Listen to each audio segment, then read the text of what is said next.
Welcome in, ladies and gentlemen, boys and girls. RF your Refugees podcast. Ted here, John here, in a slightly worse mood. I think when teams suffer two losses now, I think all of our teams lost. I'm pretty sure. I don't think there was a team in DC that won on Saturday that I'm aware of. Everybody in the DC metro Richmond area did not have a good time. Did not have a good week of soccer. So we're here though. We're here to talk the game, and John's here. John, how you doing, man? How was your weekend? It was good. It was my daughter's first birthday party, so that was fun. Everybody was vaccinated. Everyone was hanging out in my house. It's funny how much. Wait till everyone has. Maybe some people have already done this, but like throw your first party. Say you're an extrovert and throw your first party, and then wait until everyone leaves, and then you will feel like a deflated balloon because you have not had to have that sort of like social, like you have to. And you've not been that on for a year probably. So it was great, but it was also extremely tiring. And I played baseball on Sunday, and that was like another level of tired. So. And then you said, "Oh, well, I'll sit down and watch a soccer game." Yes, I will go watch Loudoun United. First, I will stay up until the middle of the night, and then I will stay up and watch Loudoun. So it was good stuff, good times. Yep, good times. About it. Good times. Let's first, before we get started, I don't have it with me here, but I want to announce to people who are listening to the show on Tuesday and then listening right now. To those of you, we announced our first Patreon contest. Last week, I think we did it. What we're doing is we are having a contest for the best piece of, I don't know if you want to call it, it's not necessarily online content to convince DC United to get a Cherry Blossom jersey.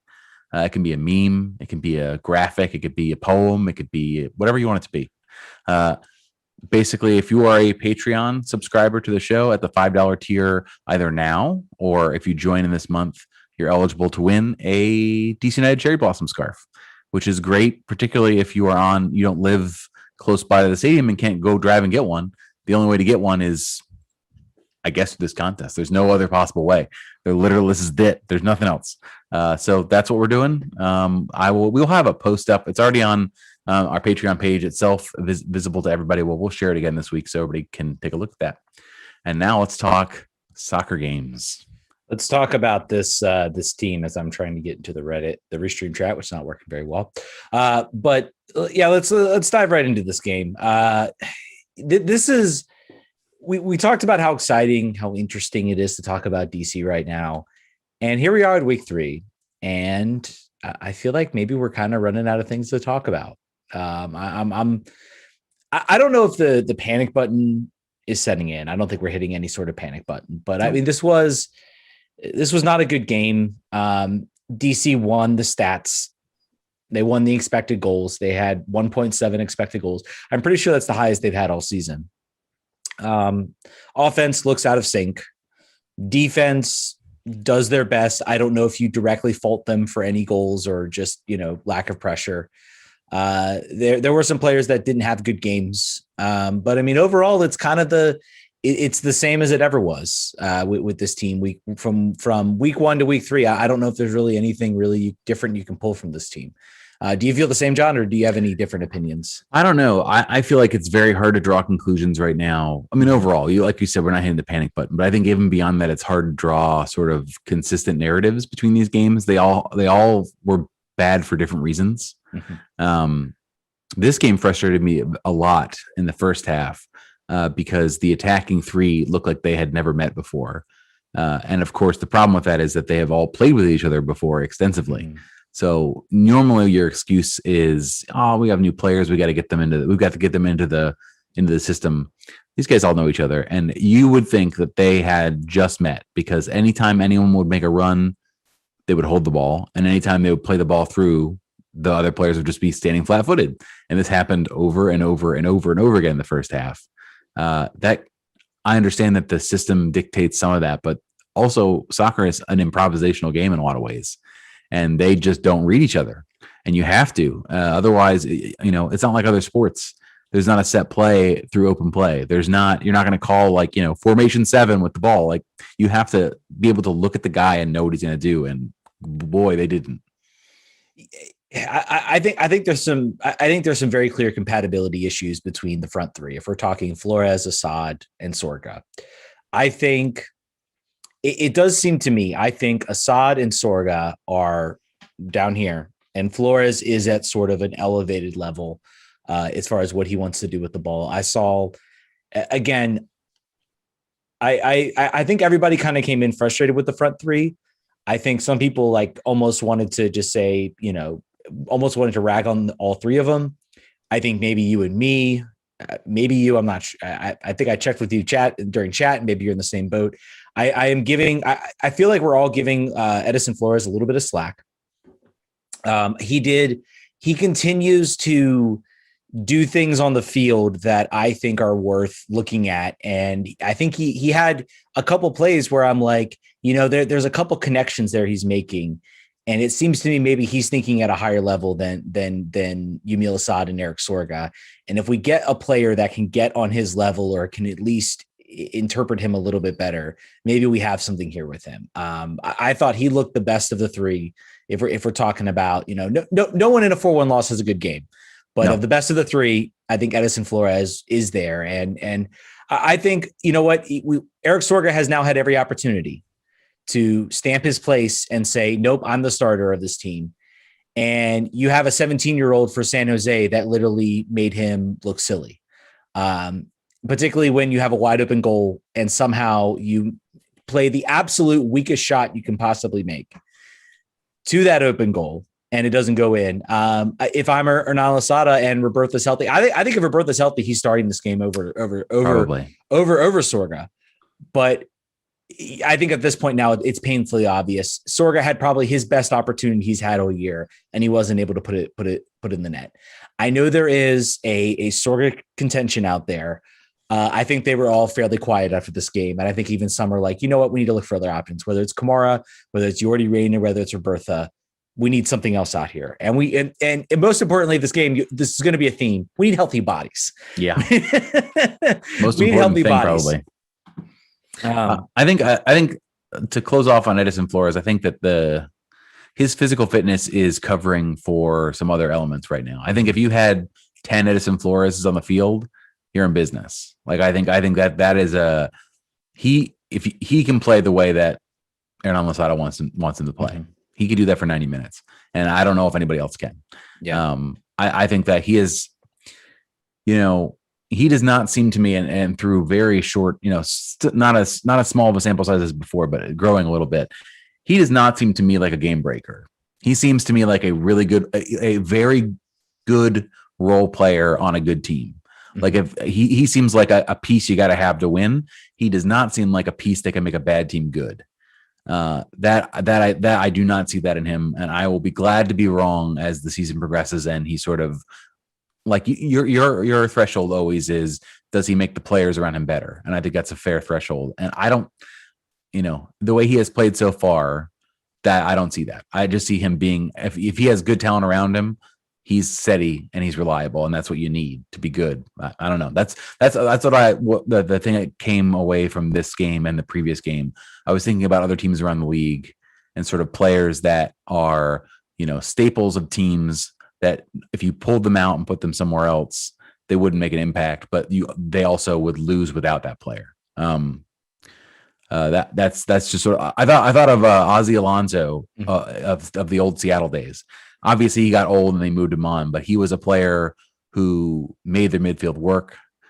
He wasn't flashy on his own, but he was integral. And I think that's the sort of player I see him being, more than sort of your classic number 10, $5 million player from Mexico. That's just my read on him.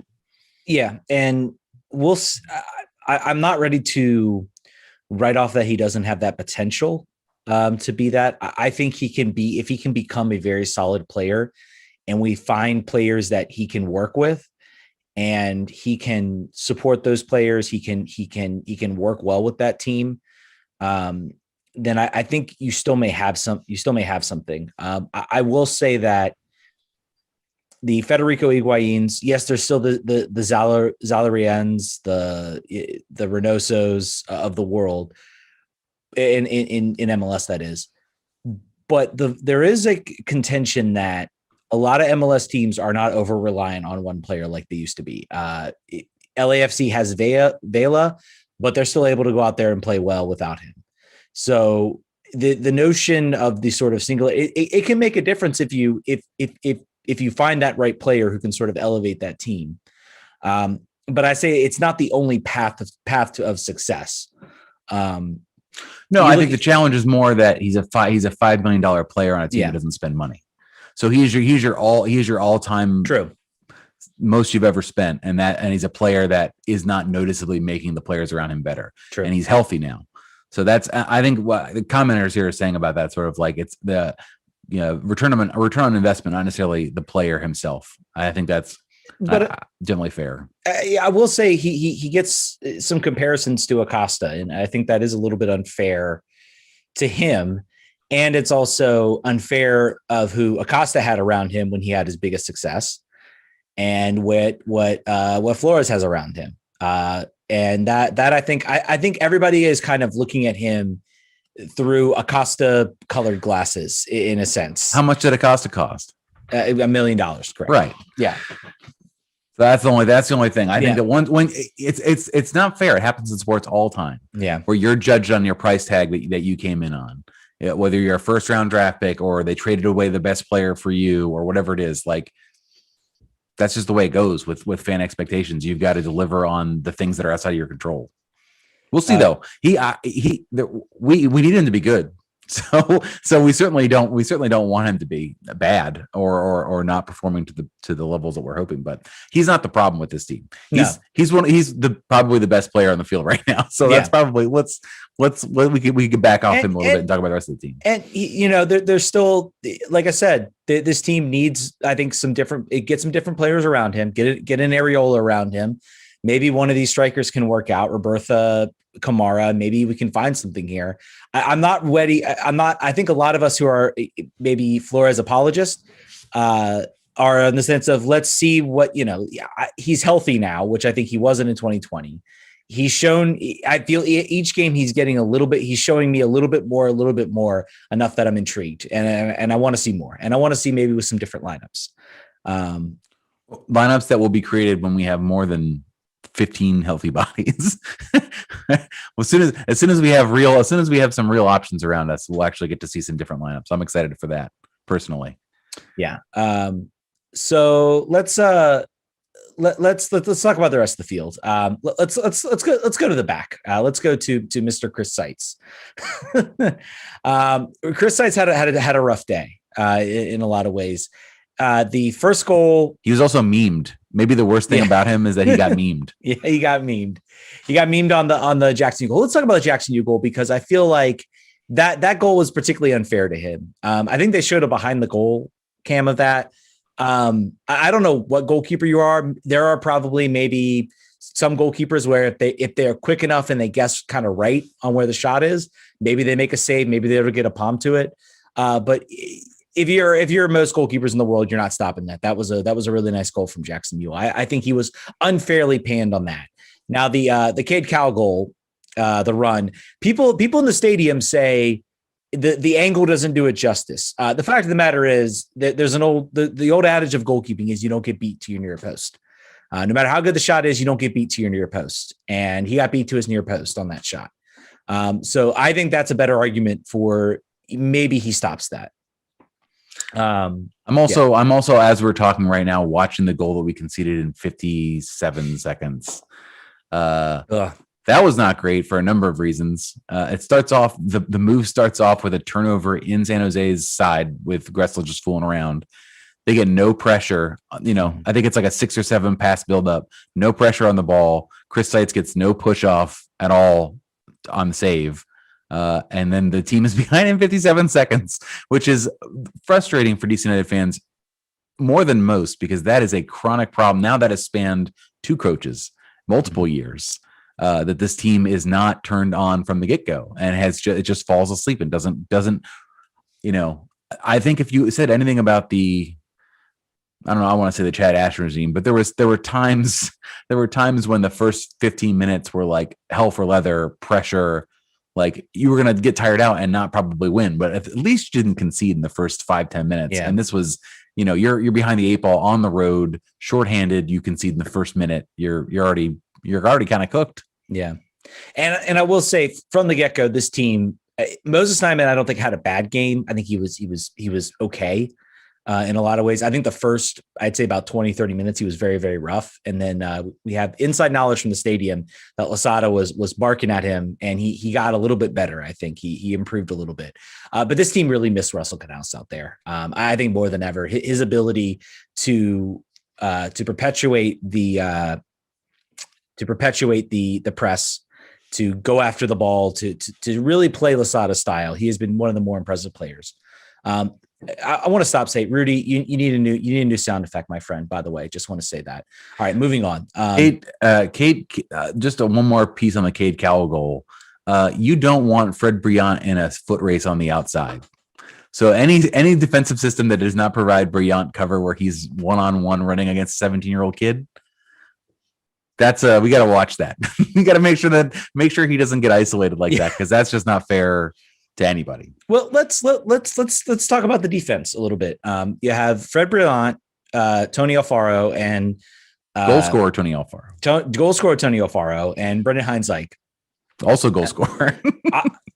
So I think we can safely say Heinzike and Alfaro have been good enough that I think they're starters right now. Yeah. I'm not sure Pines eclipsed them. Heinzike also had the hockey assist on that Alfaro goal. Yeah, he did. and to give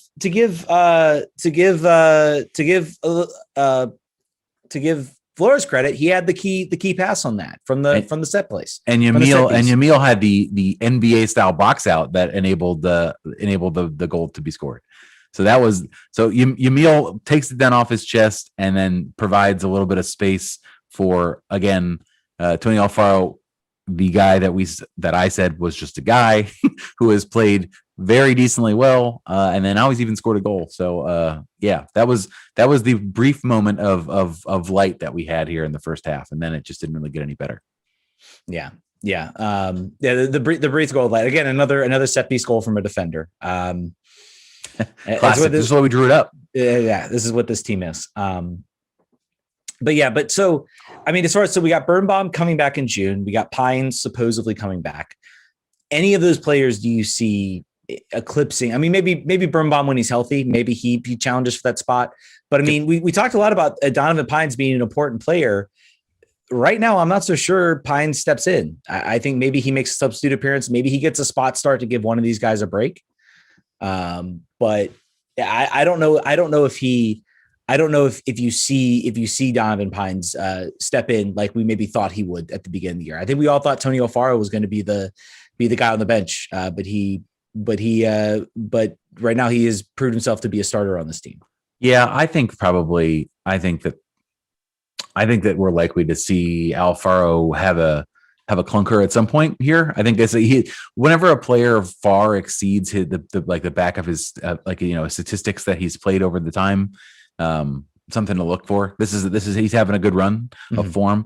I think both Pines and Birnbaum are likely to displace him in the long term. I think he'll go back to being what he was originally intended to be.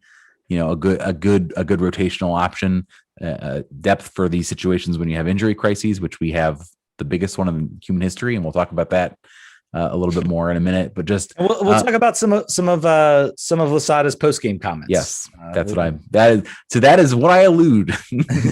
So as far as I don't think there's much more to talk about the rest of the game. Other notes: Felipe got a good chunk of time. Moses Nyman, like you said, did not have a great game. I think he had certainly moments that make me want to have him on the field more often. Mm-hmm. I think that he's got. The things we said beforehand, his passing range is good. His decision making is pretty decent. I think that he struggles. He struggled with. I felt there were times when you would want him to go and challenge, and he would just kind of pressure and not really challenge. And that might work for younger players or for different teams, but for a team like San Jose, they're like, "Oh, you're just going to pressure me? Great. Well, I'll just find another option then." So I thought there were times you definitely see people like Canals go at and try to make a tackle, make a play. And I think he had a couple fouls to start the game. I'm pretty sure he got a yellow card towards the end of this game. But I think that's more what I'm seeing out of him is just a lack of to sort of commit to an actual press. What are you laughing at? I'm laughing. I'm sorry. I'm watching the highlights as we do the show. But I'm watching Sorga's like set shot attempt where he didn't score, and then I'm watching Jungwirth do a World Wrestling Federation like appeal to the crowd after he stopped the ball going 3 miles an hour going off the line. just horrible all the way around. Just really, really bad. And then the fourth goal conceded, Cade Cowell's assist. I made a joke on Twitter that DC United is looking to trade a European Golden Boot winner for Cade Cowell if San Jose is listening. But he gets the assist in the 84th minute. Again, another sort of near post. Just Chris did not. This is not a game Chris is going to want to watch any tape of. I think he's definitely should have saved that one. The Jackson Ewell goal, like you said, onside, no chance. The rest of them, though, I think he would have feel like he probably could have done better on most of them. Agreed. And I guess it's tough. It's tough to say, because Losada brought up the stats in his post game, and he said, "Look, we had more shots on target, we had more opportunities, we had higher expected goals, we had all these things that are very positive." And I do tend to agree. And one thing I want to say about Losada, and one thing I've liked so far, yes, the slow starts are concerning, but I think what we've seen, our biggest problem with Ben Olsen, we talked about this, was there was always a plan A, there was never a plan B, C, D. And in this game, I thought we saw, at the very least, and over the past couple of games, we've seen Losada make adjustments. They're very clear adjustments, either switching wingers or switching players around, giving different instructions. I think we saw Gressel be more out wide. He started shifting in center. So honestly, I do think that what we're seeing from Hernan is a definite change from Olsen in that regard, and that's very positive to see. A coach who's sort of willing to say, okay, my game plan is not working, and it wasn't working very clearly. Let's adjust. And they actually improved and they got better. So I do think if they can figure out that front three, and they can get a front three that works together and can put, good opportunities on, we're going to see a turnaround in this game, in this team. So that's just one little caveat I've noticed so far this year that I've liked. The game seemed positive. The big quote. We'll talk about the rest of Hernan's quotes from the post game. We were going to be on the post game show, but it was 3 a.m, whatever the hell it was, and I was like, no, I'm not. We're good. We don't need to be on it.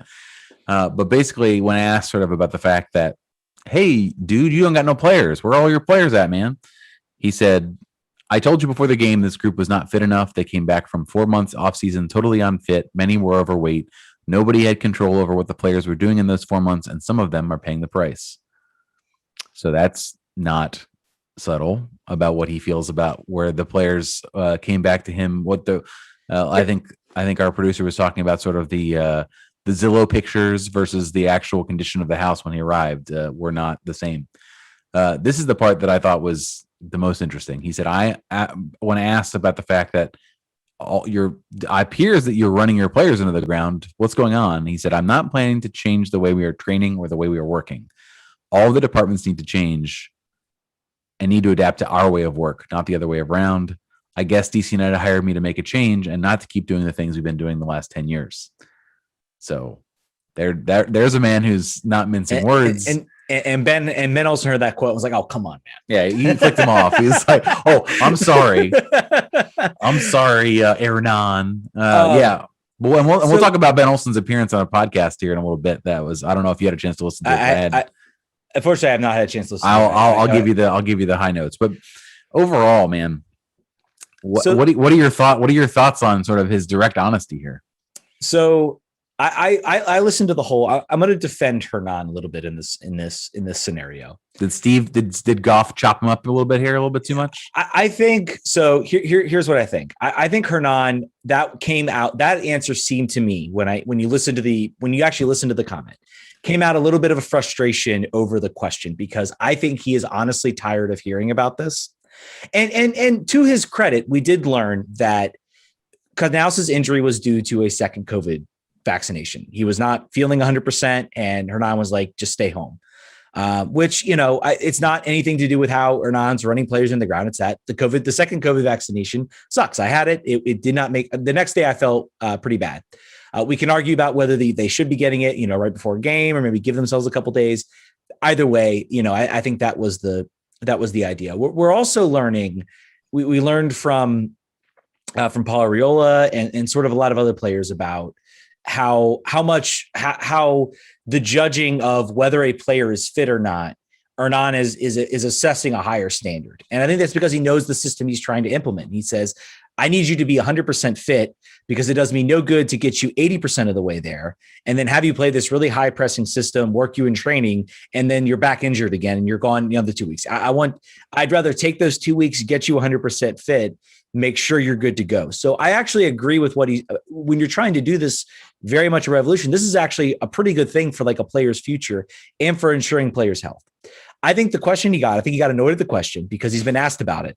And he said, look, I've told you from all these press conferences before the first game, the fitness was lacking in this team. This team was not fit enough. This team was not out there playing. Like, basically, stop asking me this question. It's always going to be the same. And, 60 to 70% of this, I think he also said, was from last season. I mean, it seems like a lot because this team started out, I think, with a lot of players that were injured coming into the year, and they sort of started to work their way back. And they've had a few players that have had some setbacks. So I think I'm going to defend him a little bit. I think that was more of an annoyance at Golf for asking that question. I feel like he's heard that question enough. You also have to remember he is probably the first coach in DC United history who has no clue who Stephen Golf is probably when he arrives.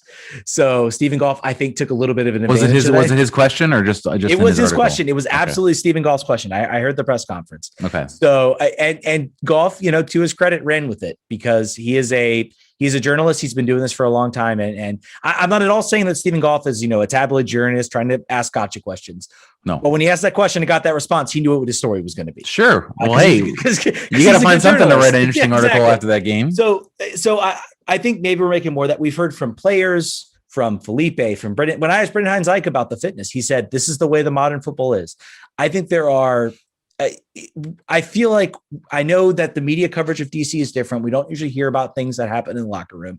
I do feel if there was growing just absolute anger at what Hernan was trying to do, you would have some unnamed sources come out. Someone would call up a reporter and say, this guy's crazy. He's doing crazy stuff to us. Everybody genuinely seems on board with what's Give it a few months. Yeah. Give it a few months. And if results don't turn around, if results are bad and they don't get better with people returning, I think you're going to hear some people. I think the people that got sent to fat camp are going to comment in August and say, what is this guy doing when he doesn't know what he's doing?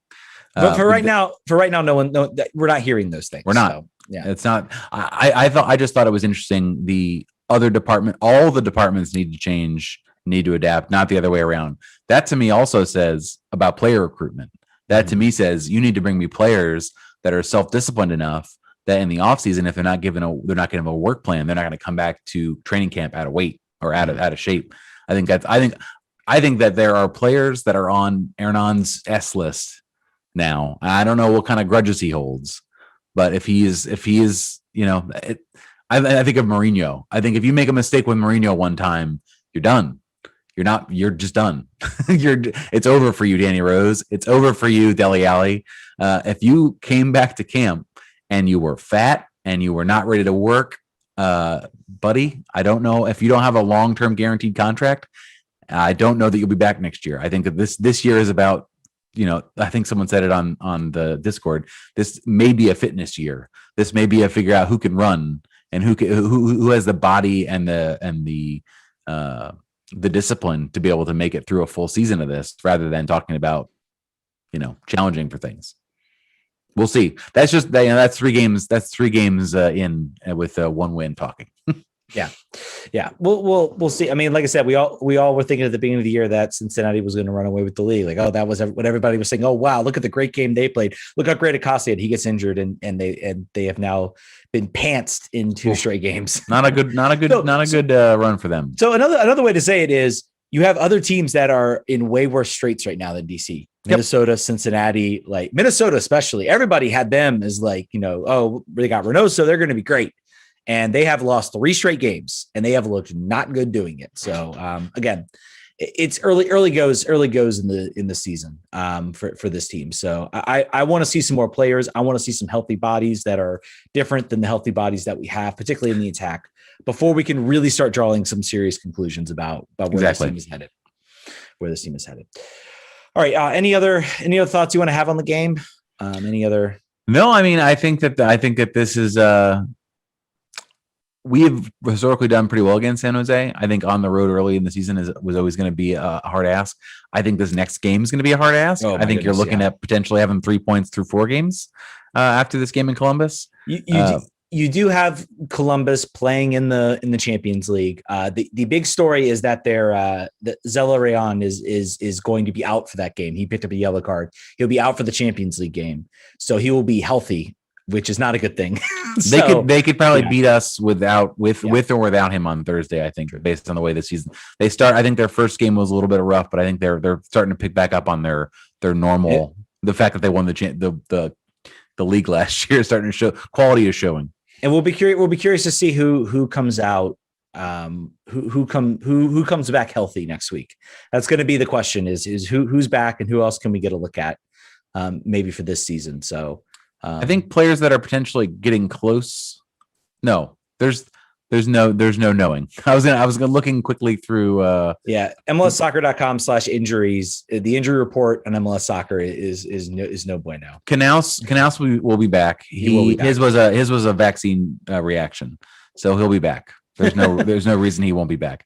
And Nigel Roberta's injury was in fact a scar tissue injury from 3 years ago in his hamstring that they detected. So I don't know. I don't necessarily know how long that means they're going to work through it. I don't know. Maybe that means he's going to go into the sort of the sports science recovery section of the team and sort of try to get that worked out. If it's that, it feels like it's something that's not a week to week thing. It feels like that's something that they're going to want to set through. But the problem is they've got no depth there at forward right now. They're down to the bottom of the barrel. So I will think based on Hernan's, you got to think maybe a player like Ola Kamara can come back. I'm not sure about Jordi Reyna's situation. I'm trying to still got another 3 weeks, I think. 3 weeks on his and maybe even longer with what we've seen. I think maybe you could see Ola Kamara come back. Donovan Pines, I think, was supposed to be a couple weeks, so maybe he's back next week. So maybe we've got some defensive options out there. I think we'll have at least one player that we haven't seen come back onto the field. Obviously, including Russell Knaus, who we just got to get through this time. Basically, this is just the grit your teeth and bear it section of the schedule. This is the time where literally you're making your thoughts on who you want to keep around, who you want to start. Every player out there knows that there's reinforcements are coming at some point. The injuries won't last forever. None of them are like season ending injuries. Players are going to be back. You think a guy like Chris Seitz isn't thinking about it? A guy like Tony Alfaro, other players. That's a good. Let's draw that out a little bit. So we're potentially missing 8 starters. I think that was the number that Dave Johnson used in the broadcast. Who of the players that are filling in right now have made a good case for themselves? I think we mentioned it earlier. Tony Alfaro, I think, has made the most of his opportunity. Are there any other players that you think that have covered themselves in glory at all in these 3 games? Russell Knaus, definitely one. Mora, maybe. I don't know. Mora, I'm going to say yes because I don't think I want Mora to be there because then I want when Areola comes back for Areola to be higher up the field. Yeah. I think Gressel's been solid. I think there were some fans that weren't happy with his performance. I thought he was fine in this game. I thought he did enough. Did enough in this game. I think he's done enough this year to really say that I think he should be around. Assad certainly has played himself onto the bench in my mind so far. He is making it seem like the TT Rodriguez move is a necessity, and it creates depth by having Assad move to the bench. By the way, I have been the unofficial TT Rodriguez tracker because I follow him on FootMob, and he had a man of the match performance last week and scored a goal this week for Estudiantes. So his contract still expires in the summer. I don't know. I believe that if he starts contributing, and he hasn't really been, but if he starts becoming an every game contributor, I think probably we'll just want to stay. I think Estudiantes probably just extends his contract and he's not coming here. But that's a question beyond my pay grade. I just like to keep the fans apprised of TT's movements. And you got to think too, with how badly things went in 2019, whether anybody would want to, like, some players might not want that. That's a bad situation to go into. Brian's dropping some stats for all. Yeah, this is a fun stat. Brian says, for all the talk about offense, DC United has the fourth lowest XG against through the 3 games. So the defense that looks a little bit shaky is apparently restricting good chances, maybe allowing some out of the box or like outside of the box opportunities. And think about it: New York City FC stifled, New England stifled. And these are 2 teams that filled up the net the following week. San Jose has just been pretty good. San Jose has scored in every game they played. What's the missing piece from San Jose in those other games? What is the missing piece? Russell Canals? Yes, Russell Canals. Oh, you're on the driving the ship. I am on the Russell Canals hype train. I am driving that ship. He has looked so good. I don't disagree. How can you not say? And when you see go rewatch that game and rewatch that game. No. Rewatch. Yeah. Okay. Well, if you want to hate yourself, rewatch that game. Watch the first half and then watch as soon as Felipe comes in, who plays a similar style, but he's a little bit older. And he locks down that center of the field. So I am on the Canals hype train. All right. Well, hopefully he's drinking a lot of water. Hopefully he's having his Gatorade, and he's going to be back. He'll definitely be back for Columbus. There's no way that he won't be. So he'll be back. He'll be back starting. I feel like that's a bow on this game. We're excited. We'll have our preview show on Thursday. We don't necessarily have any of our guests booked yet because this was a weekend of rest. But we always make that happen for you guys. So we'll have some sort of preview about Columbus. We'll watch. Probably Ted and I will watch the Champions League game this week to see how they do, and hopefully all of their players get cramps and they have a similarly small bench. But I think that's probably where we're going to leave that. I had the opportunity to watch the Loudoun game. Yes. I won't, we're not going to get too deep. I think I asked one of the guys from Too Loud Adams if they wanted to call in. I don't know if they're watching now. Anyone can call in 202-709-8441. Call in if you want to get in on the show. But so the Loudoun United game started off badly. They conceded 2 goals, but within 60 seconds of each other. Neither of them. I don't believe neither of them were defensively highlight reels for Loudoun. They're not going to look back on either of those. I want to make sure I get the names. Paco Craig scored a header. This was he was just tall. He just jumped high and scored, and that's going to happen. That's fine. The real problem was an own goal by your Richmond compadre, Wahab Akwe, deflecting a ball. But it wasn't just him. Logan Pancho had a bad movement. Spacing was bad. It resulted in a goal right away. And then you're just saying, well, clearly the game is over now. That's this looks super bad. And the problem with Loudoun, well, there have been, I was going to say the problem with Loudoun is their defense, but they've also not been able to score that many goals. So the problems have been manifest, but this was a bad start. However, Loudoun, I don't know how bang on the red card was, but in the 14th minute, eventual goal scorer Cairo El Mustafa was taken down on a breakaway, red card to now Adogso. But then basically they just knocked on the door for the entire rest of the game. I think the number of shots were like 34 shots, 9 of which on frame, 34 shots being the 5th most of any USL championship team in history in a game, resulting in 1 goal. Cairo scored a nice goal. It was a good opportunity. Ted Cudi Pietro came in the second. I'm not going to get into too deep into the game, but Cudi Pietro came in the second half, looked up for it. Almost had I think he dribbled past 2 or 3 guys in the box, on his first touch, on his first time on the ball. I hope to see him from the start next week. They play, I think their next game is, I wanted to say it was at home, but either way, I think, May 18th. They've got, why do they do this to them? They have a 16-day layoff in between games. Some excuses for Loudoun. They played 2 preseason games, all preseason. One of them was against DC United, one of them was against Philly United 2, Philly Union 2. They conceded, I believe, 5 goals to DC, 4 goals to Philly. So the defense was not looking hot to begin with. Miami, by the way, their name is the Miami FC, which is, yes, we hate that. That's bad. That's real bad. Rocco Camiso's team is I think that's owned by Rocco Camiso. Also, I believe they're fun for the super DC United nerds among the listeners. Cristiano Francois, former DC United player, is on their team. Lance Roseboom, former DC United player, on their team. I believe the coach is Paul Dalglish, which you should know as a Liverpool man. Yeah. But it was their first game in, I think, 240 days.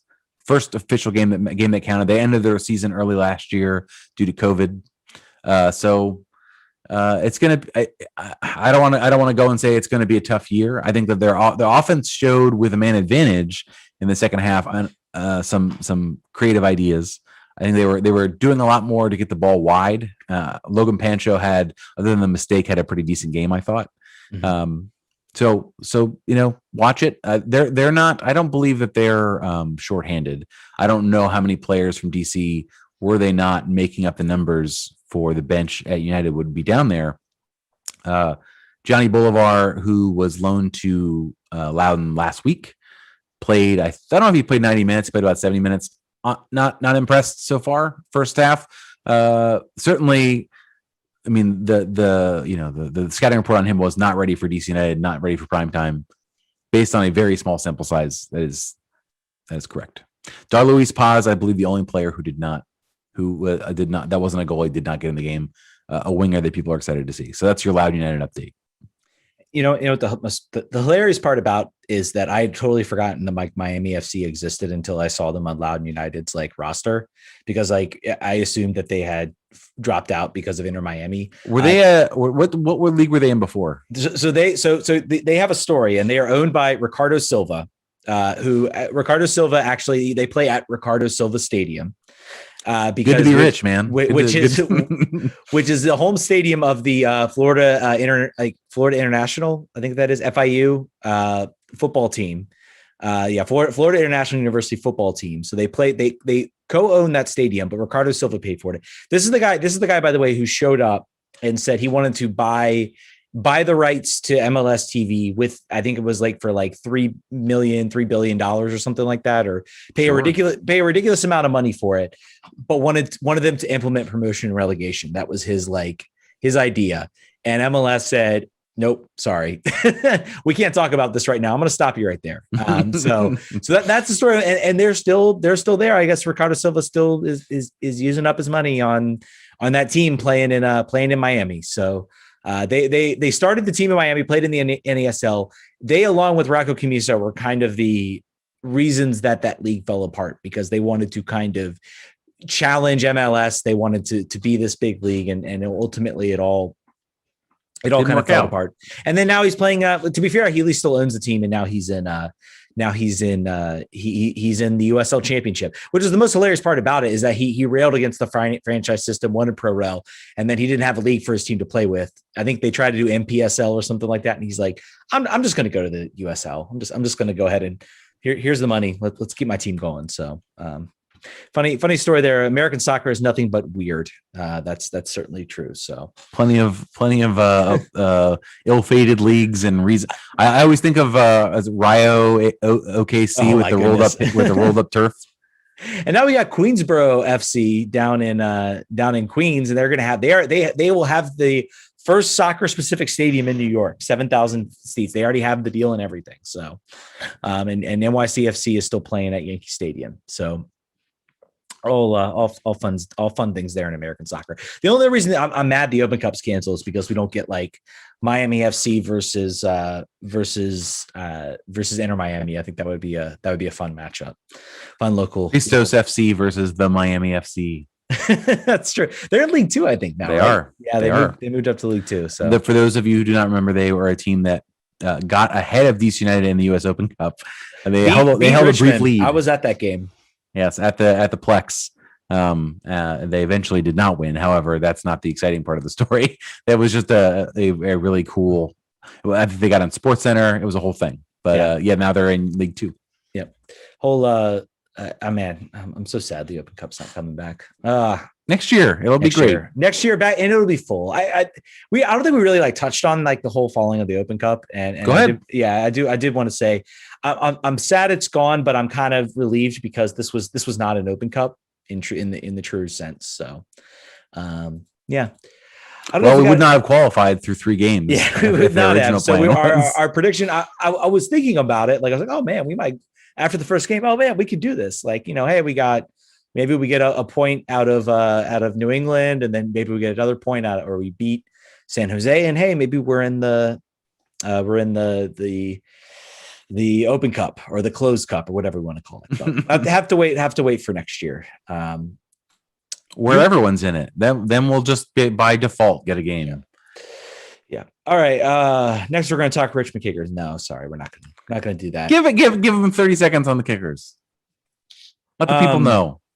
They played really well their first game. They had even worse goalkeeping was happening in this game versus what we saw from Chris Seitz and some other MLS games this year. Bad goalkeeping. Their normal goalkeeper, Kia Fitzgerald, was on the bench for this other keeper. I don't know if what to make into that. I hope they have some other options there. He did not have a good game. Overall, I think things started out really well for the Kickers, and they've two rough games. So next week, I'm not calling it a must win, but I think it's going to dictate, I think, whether this team has the expectations, whether they can be met this year, I think, or whether indication of whether the expectations can be met will be decided in this game if they can't figure out a way to get 3 points. So, do you want to bump the GoFundMe too? Oh, yes, absolutely. Thank you so much for reminding that, guys. David Bulow, a guy I've met personally. I've actually refereed against him in the fall too. Former Richmond Kickers coach. Unfortunately, he suffered a stroke and then fell and is in intensive care in Richmond. So there's a GoFundMe page. I will figure out a way to get a link. I don't know if I can find the link. We'll put it in the show notes. It'll be in the show notes. Definitely check it out. If you can donate a little bit. David Buell is a really, really awesome guy. A guy who genuinely, I guess the story I have of him is we went to the Kickers did like pre-COVID world. They did post-game events. And I think the Kickers had a really, really bad loss. I remember the game didn't go well. And we kind of went there. We went out to I think Bingo Beer, which is where we went, where the post-game party was. And no one was really showing up. And we kind of, we were like, we'll just go. And then David Bulow shows up. Dude has charisma like no other, let me tell you. Just incredibly nice guy, genuinely nice guy. And it was actually a really fun night hanging out with him. And it was very, very shocking and sad. And even refereeing against him, he was very, very generous. Did not yell at me once, which is nice. That's the bar for referees. Very fun, made the game fun. The players were not the same, but he's a very, very nice guy, and I feel really really sad this happened to him, and I hope he can pull through this. But we'll put the GoFundMe in the show notes. If you can donate it. I think they're at like 80,000 of their $50,000 goal. But great! They made big progress on that. When I first saw the link, it was at 8,000, and it was a couple days in. So that's great. I'm glad that happened. Yeah. So check that out in the show notes if you have an opportunity to donate. And one last thing, I don't want to let it, because we talked about him joining the team so much before the season. I don't want to let it go without remark that Andy Nahar played 30 full minutes with the team. His hamstrings did not explode. He looked decent. His movement was pretty good. He was not slow. He was definitely playing in a right wing back spot, whereas before he was playing more of a center back sort of stationary role. Mm-hmm. great. He can only build on that. I think it's the team gave him a year with 2 option years, team held option years for the thinking that maybe they can get him right and he could be a valuable contributor. So if you're a longtime DC United fan, in the midst of 5,000 injuries, to have an hardback and playing more than a cameo is good news. It'll only go up from here. And the way they're treating him sort of sends a message. If they're treating him like that, I think they're doing this with other players as well. And that's a change of pace for this team. This team has suffered habitual injuries. So I will be very curious this season what that looks like towards the end of the year. If Hernan has been successful, we will see fewer injuries. And I think we've always been kind of like, why is it like other teams can just stay healthy? Like other teams play a full season and stay healthy. And yet we always consistently have 3 or 4 players on the injury list with hamstrings and other things like that. So, and we've got a new trainer. So yeah. We'll see. Yeah, we will see. Anyway, that I just want to make sure that we commented on that. And I think that's the wrap up of the depressing soccer week for DC soccer and Richmond soccer fans. But I think, I don't think a draw is out of the realm possibility this weekend. I don't either. I think there is. I will be curious to see. I think it's going to depend on who's back, and I think it's going to depend on what type of lineup is thrown out there against Lyon, and then what lineup we see come out there, whether he plays. Obviously, Zalarion will be there. We'll see. Either way, keep heart, DC fans. Heinz Eich remarked to me, said, we're going to lose games, like it's going to happen. Like we're going to lose games playing this way. So, yeah, they were this will be 90 seconds. I told you to wrap. You told me to wrap, and here we are. Yeah. I wanted to quickly talk about the Ben Olsen podcast. Yeah, we almost forgot about that. Jeez. Wow. What are we? All right, go on. I screwed that up. So he was on an interview with Alan Gordon, Sal Zizzo, and one other former MLS player. And it was to some degree standard fare. I think Ben talked about his art, and he talked about sort of his role with the team. He made clear that he is an advisor to the front office and to the organization. I think he knows that he doesn't know what that means. It's sort of just like, I'm very lucky to have the relationship I do with the owners and the fan base to continue to be employed while I figure out my next move. Alan Gordon basically put it to him like, are you going to coach again? And he's like, maybe I think I might potentially, but maybe I won't. Maybe I'll coach my kids. And then Alan pushed him again to do it. And he was like, if you're betting man, you got to make a bet. Are you coaching again or you're not coaching again? He's like, I'm coaching again. And then the question was like in the MLS, could you coach for Red Bull? And he was like, I don't think they want me at Red Bull. So no. But he said like, and I want Jim Curtin to have this job forever. But he made it seem like Philly would be interesting. He's from I think Harrisburg. He's from Harrisburg, Pennsylvania. Mm-hmm. So I that would be the only other place if you look for like a familial ties. But he did make it clear that the concept always has been like, oh, Ben will never leave because Ben could never leave DC. He was like, I can move. I'll move for a job. I'm not, I love it here, but I could be somewhere else too. The other thing he made, I don't want to say he was being critical of Hernan specifically, but he was being critical of he's like, basically they goaded him into it. They're like, let's look at the coaches who have succeeded here in MLS and what are the ties that bind them? And then they went through like Smetzer, Arena, who's the coach now in LA that was in Toronto? Former player. Oh my goodness. This is wow. Really our brains both melted at the same time. Yeah, they did. Anyway, not Kurt Analfo. Yeah, no, definitely not Kurt Analfo. But overall, the Greg Vanney. Greg Vanney, thank you. And Jim Curtin. So looking at the US born and bred players who have done well here versus coaches that come in, other than Tata, like you just don't necessarily seem to do well. And he was basically like, I think coaches come in with a different mindset of the American player, and they don't necessarily understand the cultural elements of how to get the best out of an American player. It's different than other places. And he was making it sound like, good luck, Hernan. Good luck with all the things about this league that make it hard for outsiders. The progress has changed, but the American coach has gotten much better, and the American coach has an X factor that does well in this league. with these players. So I thought that was a little interesting. He was certainly not, he was not being catty at all, but I just read into it. He was basically like, I think the American coach doesn't get their due. And I think owners look to the outside as it's going to solve all our problems. If we bring in somebody that's great in Europe, then how are they going to do here? Not the case. He also talked about players that he was pursuing in the past.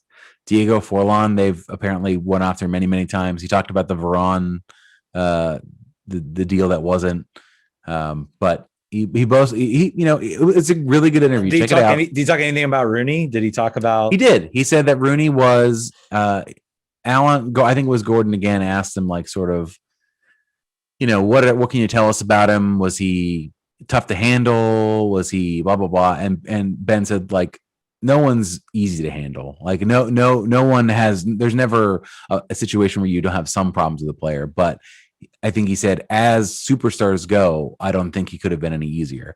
So there were some elements that he did not like. He said that he raised the expectations of all the players around him. And then when he left, you could see it go away. That you want to, and it's not for the coach and it's not for the play. It's not for the fans. I think it was Dallas was talking about that. He was basically like, your first couple of years as a professional athlete, you want to do it for the fans, and it really matters to you if they're booing you, and it matters if they like you or not. But then that goes away, and you get harder skin, and then the only thing that matters is what do your teammates think of you. And you're willing to do one more sprint, you're willing to do one more thing in practice if there's a player that you want to think that you're good. Like if that's what motivates you more than anything else. And he said that Wayne did that for players. Wayne did that especially for Lucho. And Ben pointed to the PSG thing as the thing that soured Lucho on the team. So that's the first time I've heard someone that didn't speculate. That was basically like, this is what happened. Yeah. Lucho was pissed and then didn't want to play anymore. But I thought it was interesting how he was saying that Wayne was, the things we all know about Wayne was he's down to earth. He likes to, he mixed it up with the boys. He wasn't a part, but he made it sound like there were, he was as good as he could have expected. It was the first time he'd ever managed anyone closely, like in that realm. But overall, Ben wants to coach again. Ben should be doing media because he was very engaging and funny. Right now, he's making up his time doing lots of art, and that's fine.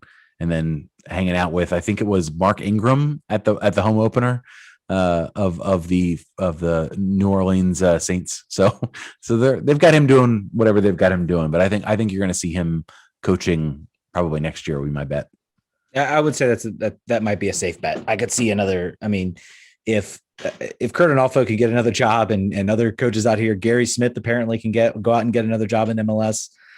There's certainly room for Ben, and I'd be curious to see what he does with this team. And I guess to that effect, I wonder if the lessons DC took from Wayne or said we need to get a coach that can do that, because right now things are awful, and we need a coach that's gonna push people and get other people around him. And I feel like this team has taken the lessons the hard way from Wayne Rooney, in that they need to do more and they need to think differently. And we're seeing that with Lucy coming into the club as well. So yeah, cynically, you could just look at this move as we can't afford a whole bunch of Waynes, but what we can do is hire a motivator that's going to get the absolute best out of these players. If it kills them, he will get at whatever they have. And if that's not enough, then we know we need different players and we know we need other people, but he will not allow loafing. He will not allow players to not give 100%, even if it makes their legs explode.